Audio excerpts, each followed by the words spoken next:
आज आपको प्रेम विवाह रेखा बता रही हूँ। ये रेखा प्रणय को इंडिकेट करती है, लेकिन मैरिज हो जाएगी ये कंफर्म नहीं होता।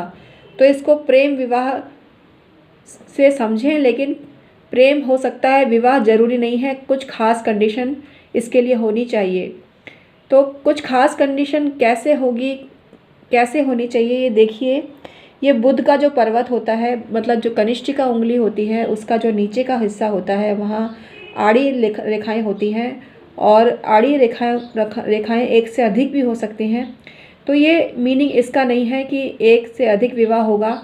एक से अधिक अपोजिट सेक्स का व्यक्ति आपके जीवन में आएगा, ये इस बात का इंडिकेशन है। तो आइए वीडियो पूरा देखिए। मैं हूं आपकी अपनी डॉक्टर उमाश्री। मेरे चैनल में हमेशा आपका स्वागत होता है, आज भी आपका स्वागत करती हूं।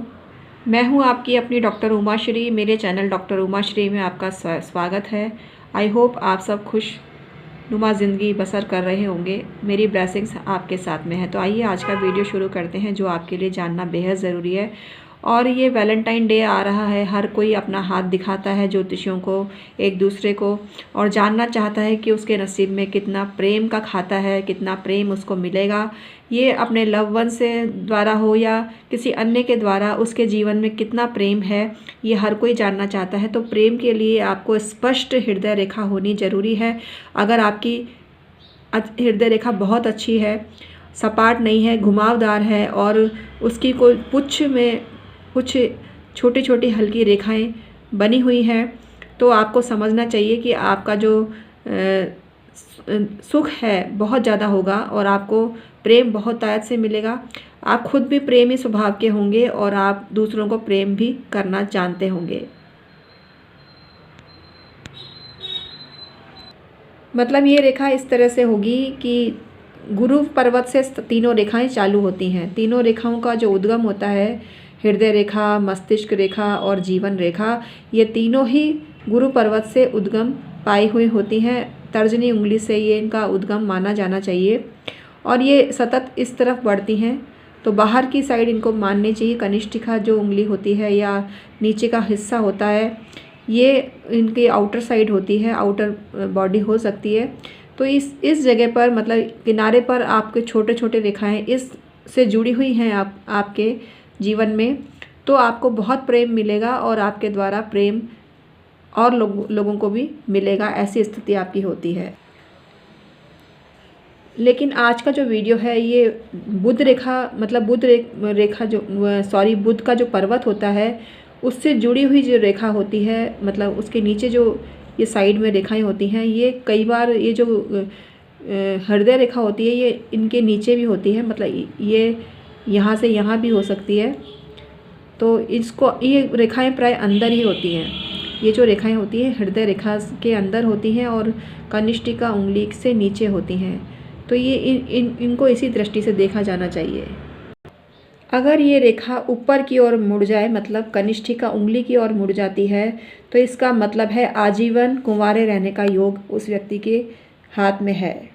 ये रेखा हृदय रेखा के जितने नज़दीक होगी, उतना ही प्रेम में सफलता मिलेगी, और उतना ही आयु में आपका प्रेम पल्लवित होगा। एक से अधिक रेखाएं अगर हों, तो जीवन में एक से अधिक प्रेम संबंध होते हैं। ये रेखा अगर ऐसे आगे चल के सूर्य रेखा तक जाती है, मतलब सूर्य रेखा इस तरह से होगी, मतलब सूर्य रेखा तक जाती है। सूर्य का पर्वत है बुध, सूर्य, शनि और गुरु। तो सूर्य रेखा तक जाती है ये रेखा आड़ी ऐसे, और सूर्य रेखा उसको नहीं काटती है, तो उसका विवाह किसी प्रसिद्ध व्यक्ति के साथ होता है। मतलब लव कम अरेंज मैरिज उसकी होती है, या प्रसिद्ध व्यक्ति के साथ उसका विवाह हो, ऐसा भी माना जा सकता है। यदि काट ले सूर्य रेखा को, ये काट के आगे बढ़ जाए, सूर्य रेखा को, ये लंबी होती है सूर्य रेखा को काट के ऐसी रेखा आगे बढ़ जाती है, तो ये इस बात का इंडिकेशन है। तो उसका विवाह बेमल होगा, यानी आयु में फ़र्क हो सकता है, जाति का फ़र्क हो सकता है, या एक सुंदर हो या एक बदसूरत हो, ऐसा मतलब बेमेल विवाह इसको बोल सकते हैं। ऐसे जातक का बेमेल विवाह होता है, यदि वो सूर्य रेखा को काटती है प्रणय रेखा, जो ऐसे आड़ी जाती है। यदि जो प्रणय रेखा है 2 भागों में बढ़ जाए, मतलब ऐसे शुरू होकर और ये 2 भागों में बढ़ जाए, अंदर की तरफ आते हुए ऐसे चालू हो और 2 भागों में बढ़ जाए, तो ये तलाक का इंडिकेशन है और जिस व्यक्ति के हाथ में होती है फैसला उसके पक्ष में होगा, ये दर्शाती है।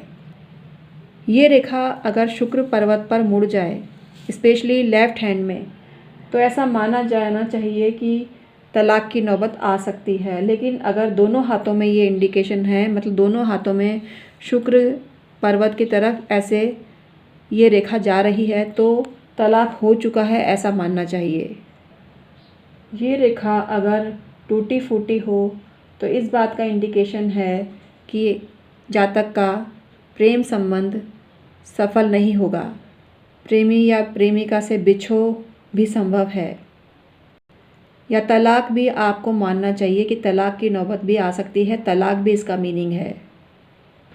इस रेखा पर अगर द्वीप हो, मतलब ये जो रेखा है मैंने अभी आपको बताया, पूरा वीडियो आपने देखा ही होगा, तो इस रेखा पर अगर द्वीप है, द्वीप ऐसे बन जाता है, द्वीप आप जानते ही होंगे, तो जिसके हाथ में द्वीप है वो बहुत गुस्सैल होता है, झगड़ा करने पर आमादा होता है, या उसके अवैध संबंध होते हैं, ऐसी स्थिति भी होती है। अवैध संबंधों का इंडिकेशन है ये रेखा, मतलब रेखा पर द्वीप होना अच्छा नहीं है और अवैध संबंधों का द्योतक है। छोटी छोटी शाखाएं बहुत ज़्यादा हैं इस पर्वत पर, तो भोग विलास की अत्यधिक प्रवृत्ति होती है, जिसके परिणाम स्वरूप व्यक्ति नपुंसकता का शिकार हो जाता है और उसका कई बार विवाह भी नहीं होता, ऐसी स्थिति हो जाती है। बेसिकली व्यक्ति विवाह नहीं करेगा, ऐसी भी इंडिकेशन आपको समझनी चाहिए।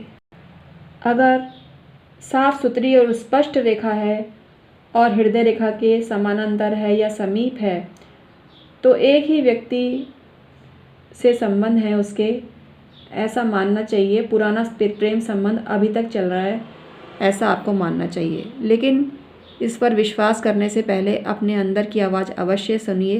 किसी भी पर भी अविश्वास का संदेश मैं नहीं दे रही हूँ, मैंने बस ये वीडियो आपको मार्गदर्शन देने के लिए बनाया है, तो इसको इसी रूप में देखिएगा और अपने ज़मीर पर भरोसा करिएगा। किसी पर भी शक करने की सलाह मैं नहीं देती हूँ और जांच पड़ताल अवश्य करिए। अगर आपको शक भी है तो पॉजिटिव सोच रखिए, अपने जीवन साथी पर भरोसा करिए, अपने लव वन पर भरोसा करिए। तो आज का वीडियो इतना ही था। अगर आपको पसंद आया हो तो इसको लाइक करना, शेयर करना और कमेंट सेक्शन में आके बताना कि इस वीडियो से आपको क्या जानकारी मिली और कितना आपने इसको अच्छा समझा। तो आज का वीडियो मैं समाप्त करती हूँ। पसंद आया हो तो लाइक करने में कंजूसी मत करना मित्रों। आई होप आपको पसंद आया होगा। Thank you so much.